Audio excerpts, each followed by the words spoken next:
Assalamualaikum warahmatullahi wabarakatuh. Halo teman-teman, perkenalkan kami dari kelompok 5 kelas E, jurusan Ilmu Hukum Fakultas Hukum. Di video ini kami akan menjelaskan mengenai beberapa perkawinan.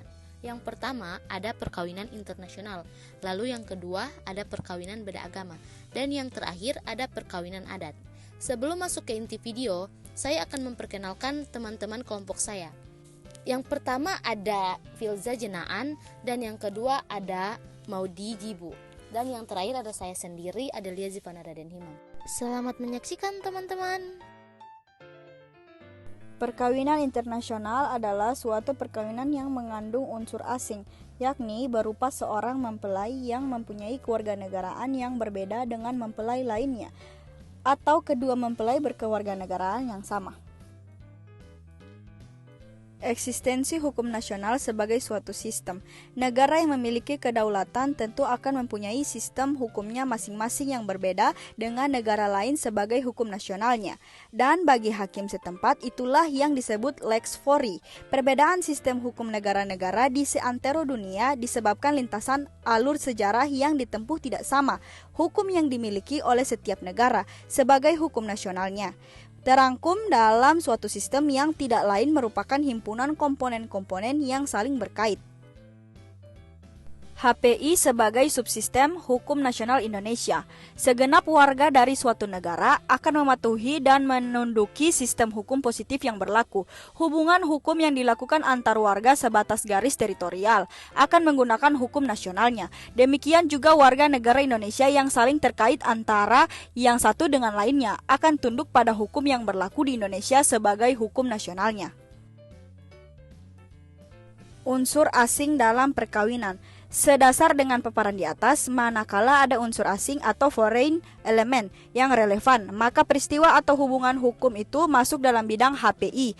Jadi, kalau dalam suatu perkawinan di dalamnya terkandung unsur asing, berarti jenis perkawinan seperti itu akan dikuasai oleh perangkat HPI, bukan serta-merta dikuasai oleh perangkat hukum perdata intern.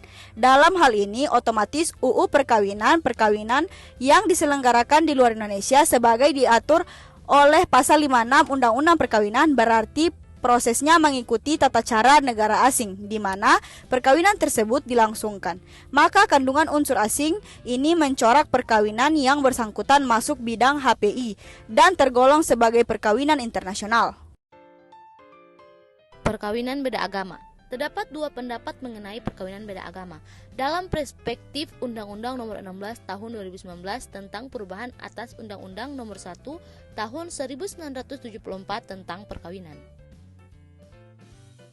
Pendapat pertama menyatakan perkawinan beda agama dilarang karena terdapat beberapa pasal yang dapat dijadikan dasar larangan perkawinan beda agama yang tercantum dalam pasal 2 ayat 1 dan pasal 8 Undang-Undang Nomor 16 Tahun 2019 tentang perubahan atas Undang-Undang Nomor 1 Tahun 1974 tentang perkawinan.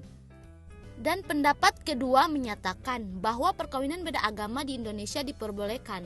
Hal ini didasarkan kepada tidak ditemukannya peraturan yang mengatur mengenai perkawinan beda agama, sehingga menimbulkan kekosongan hukum yang berakibat pada ketidakpastian hukum. Dengan kekosongan hukum tersebut, dimungkinkan pelaksanaan perkawinan beda agama dapat dilakukan di Indonesia dengan dasar hukum berupa jurisprudensi putusan Mahkamah Agung. Perkawinan adat. Menurut hukum adat pada umumnya di Indonesia, perkawinan itu bukan saja berarti sebagai perikatan perdata, tetapi juga merupakan perikatan adat dan sekaligus merupakan perikatan kekerabatan, ketetanggaan.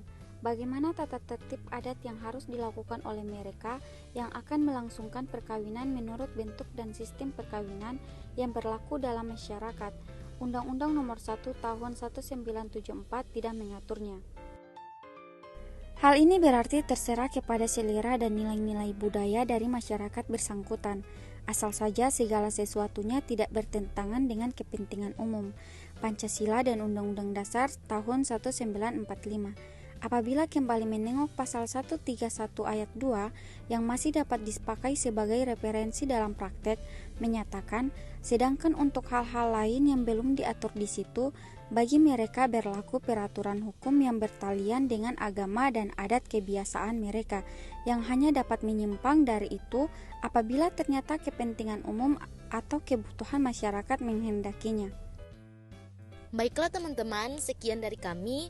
Jangan pernah menyerah ketika Anda masih mampu berusaha lagi. Tidak ada kata berakhir sampai Anda berhenti mencoba. Oke teman-teman, jangan lupa Subscribe, komen, Like and share, bye-bye.